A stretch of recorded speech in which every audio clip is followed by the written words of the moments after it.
अस्सलाम वालेकुम हकीम साहब। वालेकुम सलाम जी, की हाल है? और हकीम साहब सारी खरीद है, ठीक हो? हाँ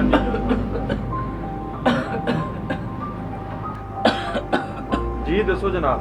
शरबत मुक्या खग ना मुक्की, डोडे पीते पीती भुकी, डॉक्टर होश नाल दारू दे नहीं ते नक ते उसी मुक्की, बैठा आने पटदा रसे ते मुंह बन जासी हुक्की, जाबा विचू लो इंज वक्सी, रासी पैंट बुशर्ट ना सुक्की,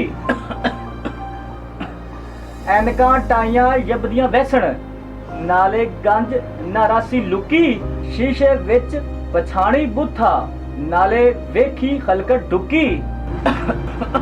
ਬੰਦਾ ਬਣ ਕਿਹੜੀ ਗੱਲ ਤੋਂ ਵਗੈਂ ਸੀ ਮੁੱਕੀ, ਜਾਂ ਮੈਥੋਂ ਦਾਰੂ ਨਹੀਂ ਹੁੰਦੇ, ਤੇਰੀ ਖਾਗੇ ਸੁਲਿਆ ਸੁੱਕੀ, ਬੇਹੋਸ਼ੀ ਦਾ ਦਾਰੂ ਸੁੰਘ ਲੈ, ਪੂਰੇ 3 ਦਿਨ ਰਹਿ ਸੀ ਭੁੱਕੀ, ਜਾਂ ਫੁੱਲ ਵਿੱਚ ਕਾਲੇ ਬਿੱਛੂ ਗੱਤ ਕੇ ਅੰਦਰ ਛਿੱਕ ਰੱਖ ਹੁੱਕੀ, ਉਂਝ ਮੈਨੂੰ ਪੱਕ ਕੇ ਕੁੱਤੇ ਖਾ ਕੇ, ਇਹ ਵਿੱਚ ਕਬਰ ਦੇ ਵੀਰ ਨਾ ਰੁਕੀ।